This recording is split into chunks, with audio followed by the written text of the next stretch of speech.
आप सभी को प्रभु यीशु के नाम में जय मसीह की। हम स्वागत करते हैं आपका प्रतिदिन के वचन में। और आज का वचन जो हमारे लिए लिया गया है वो दूसरा कुरिन्थियों की पुस्तक 3 अध्याय उसके 17 वचन से है, जहाँ पर इस प्रकार से लिखा हुआ है, प्रभु तो आत्मा है और जहाँ कहीं प्रभु का आत्मा है वहाँ स्वतंत्रता है। हालेलुया।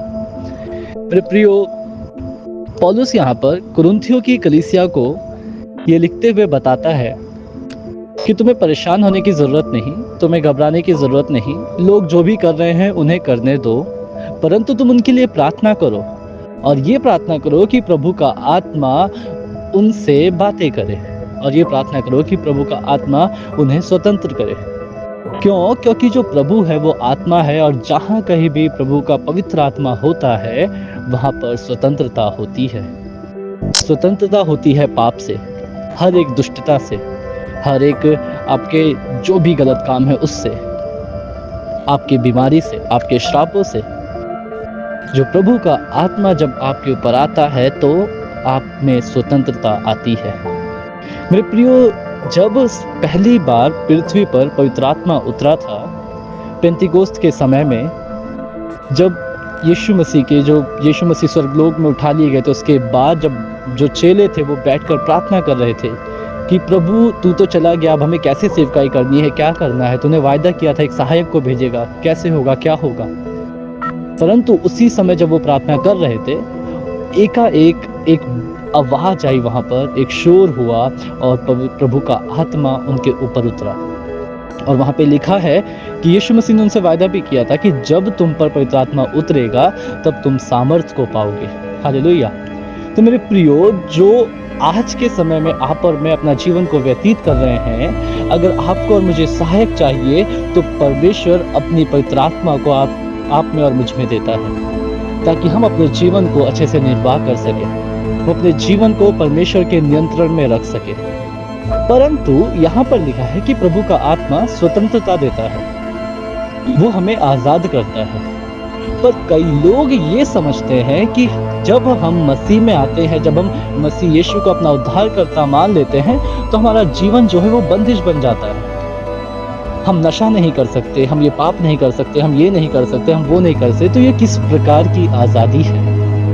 पर मेरे प्रियो, जब उसी व्यक्ति से अगर उसके परिवार से पूछा जाए कि क्या तुम ये पसंद करोगे कि तुम्हारे परिवार का ये सदस्य ऐसा है, तो वो क्या बोलेंगे? क्या वो ये बोलेंगे कि नहीं, वो तो आज़ाद ही था पहले से, अभी वो गुलामी में आ गया जब उसने मसीह यीशु को अपनाया? परंतु नहीं, वो यही कहेंगे कि हाँ, मेरा जो सदस्य है वो पहले नशे की गुलामी में था और जुए की उसमें गुलामी में था, बीमारी की गुलामी में था, परंतु अब मसीह यीशु ने उसे आज़ाद किया है।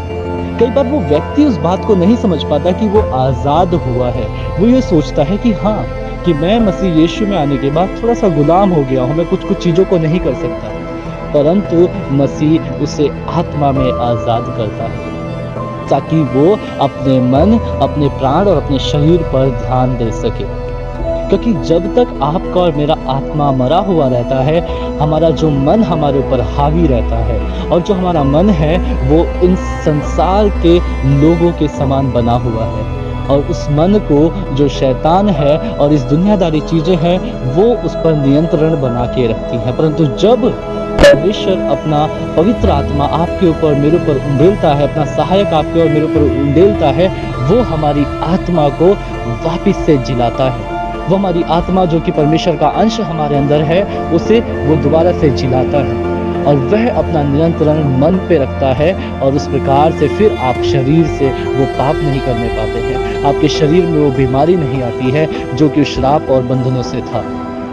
उसी प्रकार से मेरे प्रियो, मैं आपको बताना चाहता हूँ कि प्रभु का जो आत्मा है, प्रभु यीशु का जो पवित्र आत्मा है, वो आपको स्वतंत्र करता है, वह आपको आज़ाद करता है। तो मेरे प्रियो, अगर आपके जीवन में कोई भी ऐसी गुलामी है, कोई भी ऐसे बंधन है जिससे आप परेशान हैं, वो कर्ज का बंधन हो सकता है, वो बीमारी का बंधन हो सकता है, वो किसी पाप का बंधन हो सकता है कि आप कितना भी प्रार्थना करते हैं वो पाप आपसे छूट ही नहीं रहा।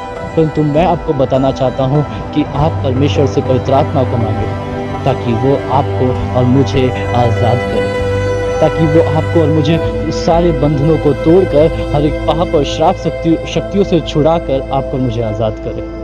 हालेलुया। तो क्यों ना हम प्रार्थना करें। हम प्रार्थना इसलिए ना करें कि हमारे पास पैसा हो, गाड़ी हो, बंगला हो, घर हो और अच्छा नाम हो, शोहरत हो, नहीं मेरे प्रियो, क्योंकि वो सब भी किसी काम का नहीं, वो एक समय बाद वो सब मिट जाएगा। परंतु हमारा स्वतंत्रता ही आगे काम आएगा। तो क्यों ना हम प्रार्थना करें अपने स्वतंत्रता के लिए, अपनी आज़ादी के लिए, क्योंकि परमेश्वर का आत्मा तो आपको और मुझे स्वतंत्र करता है और आज़ाद करता है। आइए हम प्रार्थना करें। धन्यवाद प्रभु यीशु। धन्यवाद करते हैं सुंदर समय के लिए प्रभु जो आपने हमारे जीवन में दिया। सच में प्रभु जो लोग इस वचन को सुनते, पढ़ते, मनन करते हैं प्रभु, आप उन्हें इस बात को समझने में सहायता मदद कर, उन्हें आशीषित कर प्रभु। अपना पवित्र आत्मा, अपना सहायक उन्हें दे पिता प्रभु। हमें तेरी सहायक की सख्त ज़रूरत है प्रभु। इस संसार में इस जीवन को व्यतीत करना प्रभु इतना आसान नहीं है। दिन प्रतिदिन यहाँ पर प्रलोभन है, बहुत सारे पाप हैं, परंतु हमें तेरा पवित्र आत्मा से भर ताकि हम उस बातों को समझ सके, उस प्रलोभन से निकल सके और अभिलाषाओं में ना फंसे। धन्यवाद करते हैं प्रभु, आप सहायता मदद कर। मेरी इच्छा नहीं परंतु आपकी इच्छा पूरी हो। धन्यवाद करते हैं पिता उद्धारकर्ता प्रभु यीशु के नाम से मांगता हूँ, आमीन। हालेलुया। आप सभी को प्रभु यीशु के नाम में जय मसीह की। आपका दिन शुभ हो।